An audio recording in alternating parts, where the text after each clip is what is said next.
Boa tarde, graça e paz a todos. Vocês me ouvem bem? Estão me ouvindo bem? Graças a Deus. Muito obrigado pela oração, viu, meu amigo, meu intercessor, pastor Sérgio, homem das madrugadas de oração. Também nossa intercessora aqui, a Luciana Rocha. Obrigado pela sua presença, viu, pastora? Nossa intercessora também. Muito obrigado pelas suas orações. Ela tem muito nos sustentado. Obrigado ao Bispo Maurílio, um amigo querido, que sempre estamos juntos na caminhada. Obrigado também, pastor Tiago Coelho, e todos os pastores que eu estou vendo aqui, todas as pessoas que colocaram um tempo da sua vida à disposição do reino de Deus, da palavra de Deus, e de essa primícia aqui, né, que eu me sinto muito honrado de ser o primeiro dos pastores de 2022 a pregar aqui com um grupo tão seleto que tem orado desde quando começou a pandemia. Nós estamos juntos, não é verdade, no PAP, lá por meado de março, não é isso? Março, abril, se eu não me engano, do ano que começou, estamos nessa caminhada, louvores, adoração. Eu fico muito feliz de estar aqui nesse primeiro momento, até porque se eu fizer alguma bobagem, tem logo depois o apóstolo Joel que pode corrigir, depois vai ter o Estevão Fernandes, aí vai vir aí outros pastores, pastor Silmar Coelho. É bom a gente ser o caçula, o menor na casa do pai, porque os outros pastores depois corrigem a gente. Queridos, abra sua Bíblia no livro do profeta, do querido Isaías, capítulo 45. Livro de Isaías 45, do versículo 2 em diante. Esse capítulo tem muito a ver comigo, tem muito a ver com todos nós, tem muito a ver com esse tempo que nós estamos vivendo, com esse tempo que Deus disse para nós algo que parece que não está próximo de acontecer, ou parece que está demorando a acontecer. Eu sei disso porque, como o pastor Tiago Coelho e muitos outros pastores aqui, nós talvez em 2019 nos preparamos para uma grande jornada em 2020, inclusive a maioria de nós com certeza fizemos investimentos, como eu fiz nos meus livros, fiz um estoque muito bom, muito gostoso. Eu, antes da pandemia, dava pelo menos 20 seminários por ano sobre intercessão, libertação, sobre cura interior, e viajava cerca de 70 vezes, 75 vezes por ano, ministrando pelo Brasil e fora do Brasil, como muitos que estão aqui nos ouvindo agora e os que ainda vão de estar conosco. E, de repente, em 2020, aconteceu algo inesperado para todos nós. E não só minha família, mas eu creio que todas as famílias do planeta sofreram pequenos, médios e grandes impactos. Inclusive eu sofri impactos grandes. Estou com um estoque aí de material de, sei lá, sei quantos livros guardados para os seminários, mas em detrimento à aglomeração ou à não realização dos trabalhos de seminário, o meu estoque ficou aí e a gente faz um combo de ensinar, e quando ensinamos, a gente oferta um livro na igreja, ou enfim, a igreja recebe o material para continuar dando os cursos nas escolas bíblicas dominical. Mas isso tudo tem a ver com um texto que veio para mim, que eu penso que veio para todos nós, e uma hora a gente pergunta assim: Deus, por que o silêncio? Por que tudo desse jeito? E agora? O que vai acontecer comigo? Isaías 45, no versículo 2 e 3, diz assim: Eu irei adiante de ti, e endireitarei os caminhos tortos, quebrarei as portas de bronze, e despedaçarei os ferrolhos de ferro, e te darei os tesouros das escuridades e as riquezas encobertas, para que possas saber que eu sou o Senhor, o Deus de Israel, que te chama pelo teu nome. Penso que quando a gente olha para esse texto, a gente olha para esse texto e recebe uma promessa. E aí Deus diz que tem tesouros encobertos, riquezas encobertas, e Ele vai proporcionar que chegue até nós. E lendo esse texto, meditando nesse tempo agora, antes do PAP, eu perguntei, Senhor, por que está escondido? Por que está guardado? E é lógico que o Espírito Santo vai ministrando ao nosso coração, porque eu penso que é um texto que é para agora. É um texto para poder a gente aprender a lidar com as frustrações. E por que temos que aprender a lidar com as frustrações? Porque quando tudo está correndo bem, esse texto parece que não faz um efeito. Ele faz um efeito de promessa, mas não faz um efeito de movimento. Então, eu penso que o que está guardado, que Deus prometeu, ele vai começar a descortinar agora nesse tempo. É nesse tempo que a gente vai ver os tesouros encobertos. Porque aquilo que está guardado, Deus só vai lançar mão quando a gente já não tem mais recursos para poder acontecer nada. E Deus tem sempre uma reserva para nós. E Ele não vai usar essa reserva antes que a nossa reserva acabe. Não vai aparecer algo para nós antes que os nossos recursos não estejam congelados ou estejam guardados. E quando a gente recebe essa promessa, a gente vê claramente, Deus, é mais ou menos assim, Senhor, é como eu fosse pescar no oceano e lançasse ali uma vara, uma isca, no mar onde eu sei que tem muito peixe. O detalhe é que eu não sei exatamente onde estão os peixes, mas pela fé, pela promessa, e para que eu não fique frustrado, eu sei que de alguma maneira algum peixe vai fisgar a minha isca. Então, queridos, quando a gente começa a entrar num clima de parece que não vai nada acontecer, parece que as promessas não vão vingar, Deus tem uma maneira toda especial para nós lidarmos com a frustração. Porque a frustração, querido, a frustração é uma mina de ouro numa caverna chamada de oportunidade. Eu vou repetir. A frustração, se você souber lidar com ela é uma mina de ouro numa caverna chamada Caverna da Oportunidade. E eu penso que nesse momento que a gente aprende a lidar com a frustração, Deus começa a levar todos nós com outro nível de entendimento. A frustração, ela pode ser por alguém que tenha feito com você algo, ou por você não se permitir as mudanças, as possibilidades. Aquilo que você não está vendo, mas que a Bíblia diz que o justo viverá pela fé. Então, fé em quê? Fé nas promessas. Fé naquilo que é certeza que, desde que quando nós aceitamos Cristo, algo está acontecendo. Nós não estamos vendo, mas Deus está fazendo. Então, pensa bem, quando vim para o Senhor, e eu vim para o Senhor através do encontro de casais, quando o casamento estava muito ruim, a pessoa até que me levou para esse encontro está aqui hoje na minha casa, que é meu irmão mais velho. Ele está aqui, que é o primogênito, ouvindo o que eu estou dizendo. E ele me levou junto com a esposa dele para um encontro de casais, onde nada estava acontecendo na minha casa. E aí, naquele encontro, eu tive um encontro com Jesus, minha família se encontrou com o reino, e uma luz veio. Algo veio para descortinar mesmo as nossas vidas. E, de repente, qual foi o texto que eu li? Foi esse texto, de Isaías 45. Foi o texto primícia que eu li e me deparei. E eu sabia que Deus estava quebrando os ferrolhos, Ele estava endireitando os caminhos tortos, Ele estava despedaçando os ferrolhos das portas, e que Ele daria tesouros que estavam escondidos para mim. E eu me apeguei tanto nesse texto que eu meditava nele de manhã, de tarde e de noite. Porém, só que teve um detalhe que aconteceu.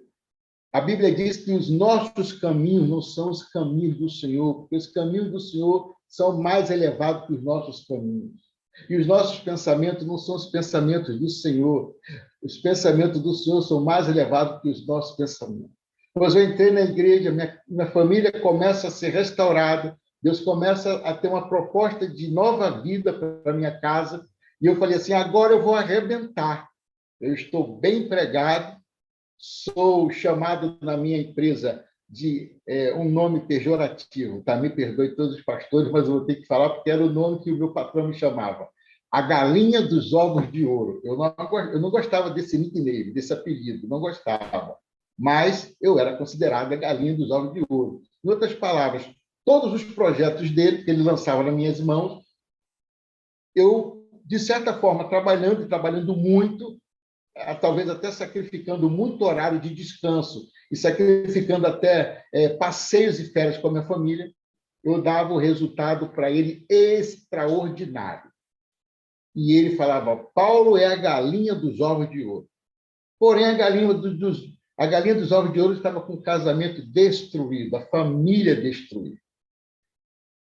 E eu venho para Cristo, entro na igreja e recebo uma promessa em Isaías 45, aí a minha cabeça agora pirou. Eu falei: vou arrebentar, porque minha família está estruturando-se, Jesus está nesse barco, eu sou a galinha de ovos de ouro da minha empresa, não tenho nenhuma pretensão de falar algo que não seja somente a verdade, nada mais que a verdade, até porque nós somos cristãos, e cristãos só falam a verdade, mas eu ganhava uns 22 a 23 salários mínimos, básicos, fora a comissão.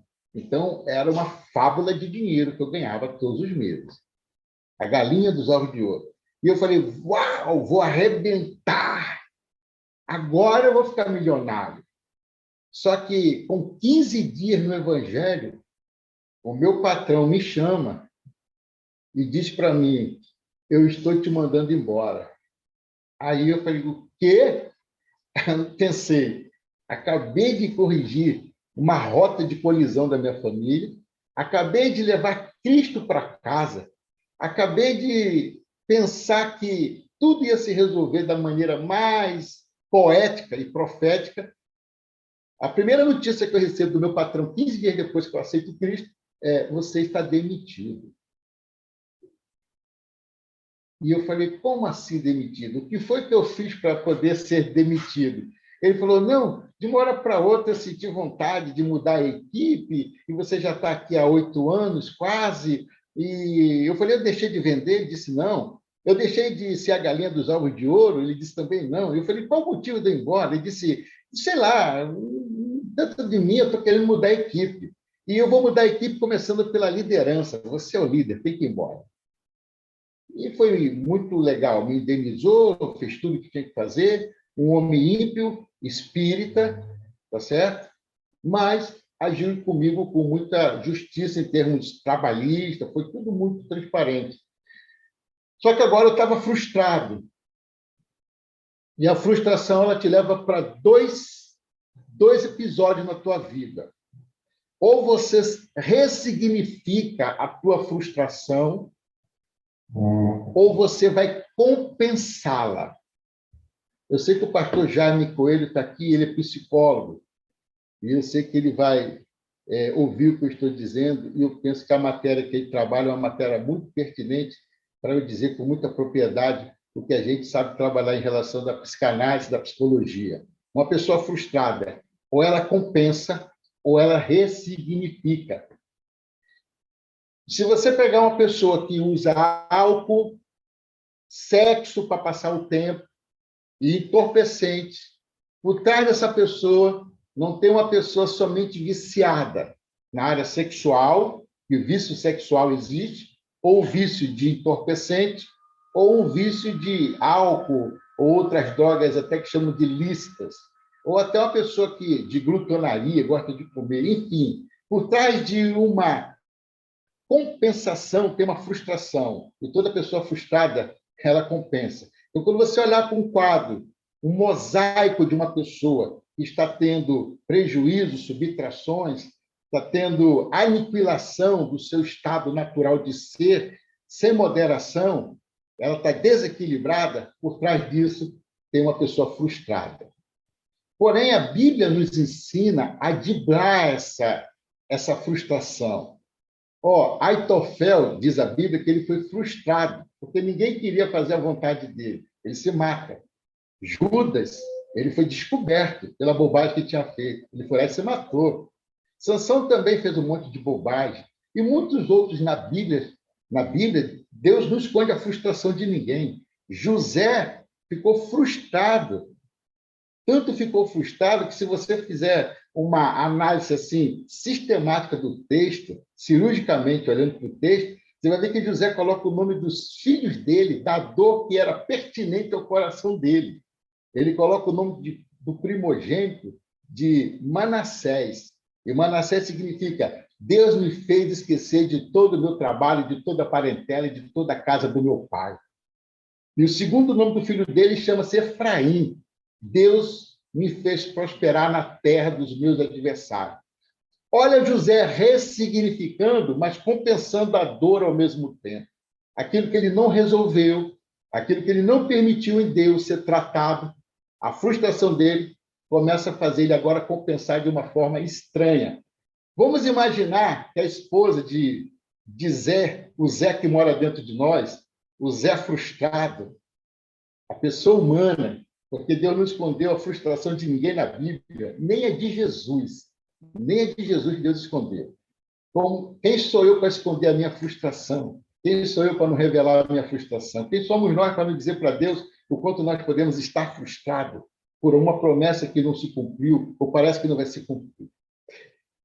E aí, imagine a esposa de José chegando assim para ele: Zé, nosso filho, o primogênito, vai ter uma festa para ir amanhã. Você poderia preparar aí um pessoal, aí, uma carruagem, uma cavalaria para levar ele lá no palácio do vizinho? Aí, digamos que o Zé falasse assim: quem vai na festa amanhã? Deus me fez esquecer de todo o meu trabalho, de toda a minha parentela e da casa do meu pai, Manassés. Ou, no outro dia, a esposa de José diz assim para ele: Zé, o nosso caçulinha está tirando nota baixa no colégio. Estou conjecturando aqui um diálogo familiar, ok? Conjecturando. Zé, o nosso filho caçulinha está tirando nota baixa no colégio. Aí o José diz assim: esposa, quem é que está tirando nota baixa no colégio? E ele bate no peito: Deus me fez prosperar na terra dos meus inimigos. Ou seja, quando a gente fica frustrado, que a gente não ressignifica a dor para poder realmente ser tratado e tratar dos outros, a gente começa a evidenciar essa dor dentro dos nossos projetos. O primeiro nome do filho dele, se você for ler como está na sua Bíblia aí, revela claramente que a dor dele estava por trás do nome do filho dele, Manassés, o significado. E Efraim, novamente, ele compensa. Deus me fez prosperar na terra dos meus adversários. Quem disse que eu não ia cantar? Quem disse que eu não ia pregar? Quem disse que eu não ia abrir uma igreja? Quem disse que a minha igreja não ia voltar a prosperar? Ok? O próprio José nos ensina sobre essa dinâmica da frustração. Uma dinâmica que acontece em mim, acontece em você e acontece em todos nós. Porém, Deus é mestre em dar um drible na frustração. Deus é mestre de dar um drible na frustração. E Deus traz o elemento fé, porque o elemento fé é um elemento que dribla a frustração. O elemento fé é um elemento que dribla a frustração. Quando eu fico desempregado, a primeira coisa que eu fiz, vou bater na porta das pessoas que tanto almejavam a minha vida. Eu vou procurar os concorrentes da minha empresa, que muitos deles me encontravam no shopping, ou me encontravam no restaurante, ou até ligava para a minha empresa e queria comprar o meu passe. Os concorrentes queriam comprar o meu passe, porque eu era a galinha dos ovos de ouro, e eles queriam me levar para a empresa deles. E me ligava: Paulo, quanto você quer para sair da sua empresa hoje e vir para a minha? E muitos deles falavam assim: quando você estiver no FGTS, eu dou o dobro. Não precisa nem pedir para ser mandado embora. Pede demissão, que eu pago o dobro do que você tem no FGTS. Só me dá o extrato. Quando estiver lá, eu pago o dobro, você pede demissão, não ganha nada na sua empresa, eu vou te ressarcir aqui, você vem para mim. E assim foi com uma, duas, três, quatro, pelo menos umas 5 empresas. Em 8 anos, eu era cobiçado. Em 8 anos, eu era solicitado para poder migrar de uma empresa para outra, porque a fama era a galinha dos ovos de ouro. Porém, Quando eu fui mandado embora, que veio a frustração, eu procurei essa turma toda. Bati na primeira porta. Na primeira porta que eu bati, eu ouvi assim: não posso contratar você. E eu disse: uai, por que não? Há 2, 3 meses atrás, o senhor estava me ligando, querendo comprar o meu passe. Eu não vou comprar passe de uma pessoa que vem de uma empresa falida. Eu falei: não, eu não falia a empresa, eu ajudava a empresa a capitalizar-se. Eu era vendedor mor. Não, não, mas você veio de uma empresa falida. Eu não vou contratar um cara de uma empresa falida. Você ajudou no processo da falência. Eu falei: mas eu não era dono do cofre e nem do caixa. Mas não interessa. Falido aqui comigo, não. Aí agora minha vida foi estigmatizada. De galinha dos ovos de ouro a uma pessoa oriunda de uma empresa falida. Mas eu tinha uma promessa: dar-te-ei os tesouros escondidos, quebrarei os grilhões, abrirei portas e te farei conhecer o que está para você, as riquezas encobertas. E nessa peleja batendo de porta em porta, eu bati de porta em porta durante pelo menos uns 5 a 6 meses, até que minha quitação, minha rescisão foi terminando e minha geladeira faltou imã para eu colar contas que chegavam e eu colava na geladeira. Faltou imã. Não tinha imã mais para colocar as contas de água, luz, telefone, celular. A galinha dos ovos de ouro, o homenageado de uma empresa tão próspera, que ajudou ela a ficar tão milionária, agora estava estigmatizado. Você é de uma empresa falida. Porém, meu irmão, eu quero dizer uma coisa para você, em nome de Jesus Cristo de Nazaré, profeticamente. Não importa o que dizem, não importa o que fala, se você tem uma promessa, pode ter certeza que os planos de Deus jamais serão frustrados na sua vida. Ninguém pode frustrar o plano de Deus na sua vida, nem as promessas que Ele tem para você. Um ano desempregado, falido. Agora eu estava falido. E eu sentei uma madrugada para orar. Recebi uma promessa quando aceito Cristo. E um ano depois eu sento para orar e passei a noite orando, de sábado para domingo. E quando foi no domingo, eu, pela manhã logo, sem dormir, fecho a Bíblia, faço um café e ligo a televisão para ver qualquer coisa que me tirasse da frustração, qualquer coisa que me dissesse algo como uma luz. E, de repente, eu estou vendo um programa chamado Pequenas Empresas, Grandes Negócios. E eles começam a falar do Japão, começam a falar da Europa, começam a falar da América, começam a falar sobre muitas nações, e, de repente, dizem uma palavra-chave para mim: no Brasil não tem esse serviço. Aí eu olhei, quando disseram aquilo, no Brasil não tem esse serviço, eu rapidamente peguei uma fita de videocassete, na época ainda, isso foi em 1996, e pluguei na minha TV, que minha TV era aquela que era TV, e tinha um videocassete acoplado nela, coisa antiga, né? E botei uma fita de videocassete e eu comecei a gravar o resto daquela mensagem. Comecei a gravar o resto daquela reportagem de pequenas empresas e grandes negócios. Quando acabou, eu vi mais de 20 vezes a mesma reportagem. Só que agora eu fazia uma coisa diferente. Deus, por que eu estou vendo isso? Por que eu passei a noite acordado? Por que eu estou agora olhando para esse vídeo? E eu vi uma vez, vi duas, vi três, 20 vezes. Eu passei o domingo inteiro vendo, assistindo aquilo. Na segunda-feira, não existia internet rápida, não existia Wi-Fi, não existia WhatsApp, a internet era discada na época, era uma confusão, mas eu consegui me conectar com uma pessoa nos Estados Unidos, em Doral, nos Estados Unidos. E, por sinal, eu sem falar inglês, pelo menos de uma maneira como fala o Tiago Coelho, o pastor Tiago Coelho, que é um mestre no inglês, eu recebi do outro lado da linha um camarada que falava portunhol. Então, ele estava nos Estados Unidos, na fábrica dos produtos que eu precisava, e ele falava portunhol. Eu falava com ele em português meio misturado com espanhol, e ele do outro lado dizia: tenha calma, Paulo, tenha calma. Estás tranquilo? Estás tranquilo? Estás tranquilo? E eu falando e anotando tudo que ele dizia para mim em portunhol. Depois, um amigo conversou com ele no idioma inglês, onde ele tinha mais habilidade. Moral da história: 45 dias depois, eu tinha os equipamentos que eu precisava para começar um trabalho, que eu precisava para ressignificar a minha vida.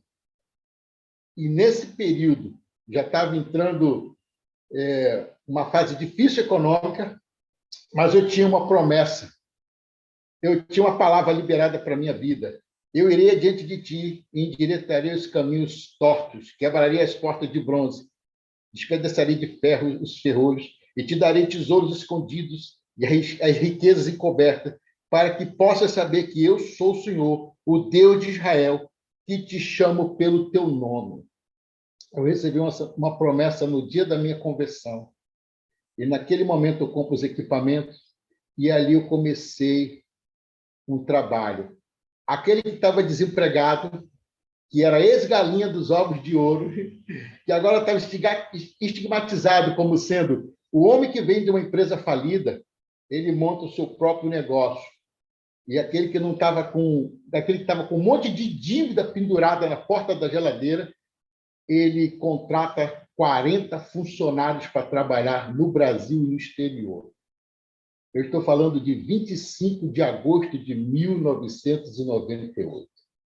Eu recebi uma promessa nesse período, um pouco antes, e eu começo a imaginar isso, a desenhar isso tudo.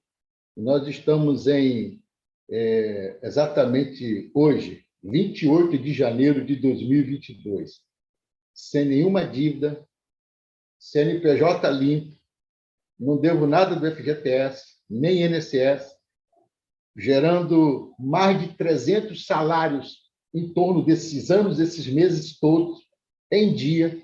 Passei por 6 presidentes da República, 2 impeachment, uma crise em 2008, uma crise em 2009, uma crise em 2010, uma pandemia em 2020, e a promessa continua de pé, porque aquele que começou a promessa na tua vida, ele é fiel para cumpri-la. Demore o tempo que durar, pode passar o impeachment de presidente que passar, pode mudar 6 presidentes na nação, uma crise na Grécia em 2008, uma crise na Europa em 2010, uma crise mundial em 2010 também, uma pandemia em 2020, mas as promessas de Deus se cumprindo sobre a minha vida, porque eu recebi uma promessa e aquele que prometeu, ele é fiel para cumprir, porque ele sabe ressignificar frustração. Talvez porque algo parou na tua vida,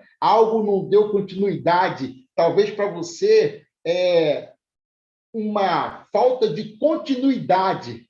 Para Deus é o início de um novo projeto, porque Deus, quando quer, meu amigo, ele muda o ciclo, ou seja, ele te leva para um novo nível, ele muda o circuito, ele te leva para uma nova geografia, e ele muda o círculo de amizade, ele te conecta a outras pessoas que vão te levar para o teu propósito, para que a promessa se cumpra. Eu liguei para os Estados Unidos, quem recebe o meu telefonema é uma pessoa que fala portunhol. Quem poderia imaginar eu ligar para os Estados Unidos e um cara que fala portunhol me atende numa grande indústria que até hoje me abastece, somos parceiros.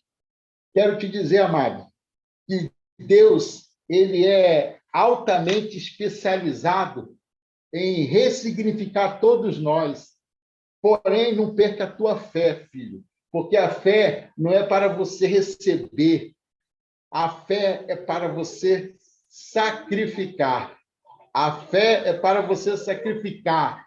A fé não é expectativa do que eu tenho para receber. A fé é expectativa no que eu tenho para oferecer. Todas as vezes que eu chegava na minha igreja, no gasofilácio, botava a mão sobre o gasofilácio, sem nenhuma moeda para dar, passando o período entre galinha dos ovos de ouro, demissão, frustração, e agora vem uma empresa falida. Eu colocava a minha mão sobre o gasofilácio e dizia: aquilo que eu não recebi, aquilo que não geraram em mim, vai ser exatamente o que eu vou gerar nas pessoas. Eu serei o maior dizimista desta igreja. O camarada falido, de uma empresa falida, ex-galinha dos ovos de ouro, colocava a mão sobre o gasofilácio e dizia: eu serei o maior dizimista desta igreja. E um dia o Espírito Santo perguntou assim para mim: e por que você quer ser o maior dizimista desta igreja? E eu falei para o céu ouvir: a fé não tem nada a ver com o que eu tenho para receber, mas a fé tem a ver com o que eu tenho para sacrificar. A fé não é expectativa do que eu possa receber, mas a expectativa do que eu tenho para receber. A fé não é entrar na igreja para receber poder de Deus somente. É para entender a vontade soberana da consciência do Pai sobre a sua vida. A fé não forma um crente, a fé forma um justo. A fé não forma um crente, a fé forma um justo. E a vida de um justo, ela é pasto, frigorífico e jantar. Pasto, frigorífico e jantar. O Salmos 23 é muito claro quando Deus mostra isso para nós, que Ele está nos levando a um pasto verdejante. Ele faz a gente descansar num pasto verdejante. E descansar no pasto verdejante, amados, eu entendi na minha frustração que era que nem o meu neto agora, que quando a gente dava mamadeira para o meu neto, para o Theo, ele, antes de terminar a mamadeira, ele já estava dormindo. Uma pessoa que é alimentada por alguém que ela tem segurança e a comida é boa, ele dorme em cima da comida. Por isso Deus está dizendo: volte a acreditar, volte a sonhar, saia da frustração, durma sobre o alimento, durma sobre o pasto verdejante, porque sou eu que vou alimentar você. Sou eu que vou conduzir você pelos pastos verdejantes. E eu gosto muito quando Deus diz assim também, além dos pastos verdejantes, ele diz: prepara uma mesa para mim na presença dos meus inimigos, unge a minha cabeça com óleo e o meu cálice transborda. Logo que aceitei Cristo e entrei na frustração e nessas decepções, e Deus começou a mostrar a promessa de Isaías 45 para mim, se revelando na minha vida, eu tive logo uma consciência do Salmos 23, até porque eu nunca iria voltar de onde eu tinha saído e ter dito para o meu patrão: olha, eu aqui, comprei meu carro, comprei minha casa, estou bem, estava falido, meus planos ficaram ruins. Inclusive, meu patrão disse: eu vou te liberar para você ir para esse tal de encontro de casal da Igreja dos Crentes, mas melhor você é ser maçom, que eu sou, você vai ser o meu braço direito na maçonaria, com um salário incalculável, você vai pedir o que você quiser. E, além disso, ainda vou te colocar lá no Espiritismo, de onde minha esposa tem mais de 5 centros espírita pelo Brasil espalhado, e são os maiores. Você vai ser um homem muito rico, Paulo. Fica do meu lado. E eu resolvi ir para um encontro de casal. E quando eu voltei, ele me manda embora. Então, está tudo conectado. Ele deve ter ficado muito triste porque eu fui para o lado evangélico, ele queria na maçonaria e no espiritismo. E de uma hora para outra ele disse: coloquei no meu coração que você vai embora. Para mim, há uma conexão entre essa realidade e os fatos, de eu não ter ido para onde ele queria que eu fosse. Porque o homem de Deus, ele não vai para onde as pessoas te puxam, ele vai para onde o Espírito Santo te conduz. Não importa o que vai acontecer, importa quem está te levando. Não importa o que você não vai ganhar, importa a quem você vai honrar.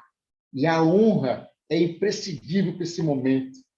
E eu tenho certeza que quando Deus diz assim: olha, preparas uma mesa na presença dos seus inimigos e unge a tua cabeça com óleo e o teu cálice transborda, eu tenho certeza que quando a frustração passa e quando a gente dá a volta por cima, quando Deus ressignifica, não é para a gente voltar lá no lugar onde a gente estava meio mal e dizer, olha eu aqui, como diz aquele louvor, né? E aí me viu passar na prova, agora, não é? É assim que tem um louvor que diz, minha vitória tem sabor de mel? Não, não é esse entendimento. Eu penso que eu estou de pé pelo primeiro entendimento que Deus me deu na promessa de Isaías 45 e na busca de conhecer a verdade no Salmos 23. O Senhor é o meu pastor, nada eu tenho falta. Quando eu estiver sentindo falta de nada, ele me preenche. Porque quando você deixa de ir atrás do que você quer, Deus começa a te preencher daquilo que ele quer em você. Porque para Deus, querido, o mais importante não é aonde você quer chegar, mas o mais importante é no que ele quer te tornar e como ele vai te preencher. Tenha certeza disso.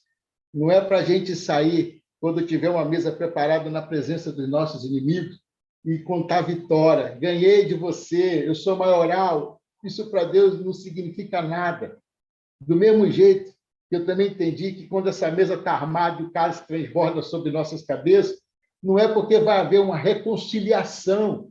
Deus prepara uma mesa na presença dos meus inimigos, unge a minha cabeça com óleo, e os meus inimigos vão pedir perdão. Os meus inimigos não vão mais me chamar de galinha dos ovos de ouro. Aqueles que me rejeitaram, eu batendo na porta, vão dizer, realmente você tinha uma estrutura, por que eu não observei? Não é nada disso. Na verdade, Deus prepara uma mesa na presença dos nossos inimigos, unge a nossa cabeça com óleo, porque eu entendi que eu era o jantar. Deus, quando te tira de ovelha para cordeiro, aí faz todo sentido nas nossas vidas.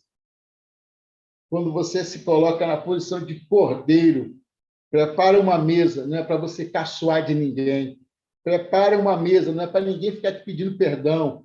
Ele prepara uma mesa porque ele vai te encher dele, vai te tornar quem ele quer que você seja, e o que sair de você vai alimentar os outros que nunca acreditaram nas promessas. Você será o jantar. Então, querido, de ovelha para cordeiro. Então, será pasto, frigorífico e jantar. É preciso a gente passar por alguns vales da sombra da morte para que Deus nos faça amadurecer, crescer e seguir em frente. Ele só ressignifica a nossa dor quando a gente entende para o que ela serve. E eu aqui encerro com Mateus, capítulo 14, do versículo 1 até o 14, onde mostra a história de João Batista sendo decapitado e a cabeça dele sendo oferecida. O primo de Jesus Cristo de Nazaré, aquele que foi o percussor, veio antes de Jesus e anunciou a vida de Jesus. De repente, ele está sendo preso, decapitado. Os discípulos pegam o corpo de João Batista e enterram. E depois vai avisar Jesus. Depois do sepultamento. Jesus não foi no sepultamento. Jesus não foi velar. Jesus não teve nem tempo de chorar por João Batista. Ele só recebeu a notícia que João Batista tinha sido sepultado. No versículo 13 diz, e Jesus, ouvindo isso, retirou-se dali num barco para um lugar deserto, apartado, e sabendo o povo, seguia-o a pé desde a cidade. E Jesus, saindo, viu uma grande multidão e, possuído de íntima compaixão para com ela, curou os seus enfermos. O cordeiro vira jantar para curar os outros. Você mata a fome espiritual, você ressignifica a sua frustração curando as pessoas. Jesus, nesse momento aqui, ele está como eu e você, um momento de que uma guerra foi anunciada, degolaram a cabeça de um meu melhor amigo, de um dos meus melhores amigos, tiraram a minha possibilidade de ver ele e me despedir dele. Sepultaram e não me falaram nada. Jesus ficou tão frustrado como ser humano e como Deus, que ele entra no barco e vai para um lugar e fica a sós. Sentimento de pessoas frustradas. Porém, ele tem pasto, ele tem frigorífico e ele agora é o cordeiro. Ele vai curar as pessoas. quando você entende que a sua frustração, a sua dor, não pode parar de alimentar as pessoas, não tem frustração que te pare, não tem frustração que vai parar. Se a frustração vier no teu ouvido, diga para ela: eu tenho pastos verdejantes, eu tenho vale da sombra da morte, eu tenho frigorífico, eu tenho geleira, eu tenho iceberg, mas também lá no final ele prepara uma mesa e ele me experimentou, me ungiu, me deu uma maturidade de maneira tal que eu serei o jantar para essas pessoas. Eu vou alimentá-las na alma, eu vou alimentá-las na cura, eu vou continuar o propósito. Só até aqui. Deus abençoe todos nós, em nome de Jesus. Quero orar por você, posso? Posso orar por todos nós? Amém? Pai, eu quero, em nome de Jesus Cristo de Nazaré, diante desta palavra, Pai, que toda frustração, tudo aquilo que Jonas passou, frustração, Sansão, Pai, tantos passaram frustração, Moisés, Jesus, quando recebeu a notícia sobre João Batista. Pai, no nome de Jesus, eu quero te pedir que, nesse tempo de 2 anos de Covid, quantas expectativas nós criamos para 2020, 2021, 2022, e agora nós estamos aqui, Pai. Parece que a roda está girando, está girando, está girando, e a gente não está vendo muitos escapes. Mas cada um de nós recebemos uma promessa. Haja o que houver, Pai. Passe o tempo que passar. As promessas não vão dizer que tipo de adorador eu serei e que tipo de pessoa eu sou esperando que aconteça as tuas promessas. Pai, no nome de Jesus, que a gente possa agora, com essa palavra, na caverna da frustração, que é uma caverna entesourada com as possibilidades, Pai, que a gente possa nos redescobrir, nos refazer, nos ressignificar. Pai, por trás de todo um projeto que foi estagnado, possivelmente tem um outro projeto maior nos esperando. Senhor, em nome de Jesus, nós acreditamos que tu nunca se frustrará e teus planos sobre nós jamais se frustrarão. Temos certeza, Pai, que o Senhor tem sempre algo melhor para todos nós. E no nome de Jesus, que meu irmão consiga, durante todo este dia, pensar em Isaías 45, que é o Senhor que vai na frente, quebrando as cadeias e os grilhões. E aí, se o Senhor não quebra, se o Senhor não mostra, ninguém acha. Só vamos achá-lo, os nossos tesouros encobertos, porque antes o Senhor está quebrando as cadeias, quebrando as portas, quebrando os grilhões, e o Senhor está despedaçando, Pai, os caminhos tortuosos, para que a gente encontre o nosso propósito criado na sala do trono. Eu te louvo por cada pastor, por cada ministério, cada família aqui representada. E no nome de Jesus que seja assim, para a louvor e glória do teu nome. Amém e amém.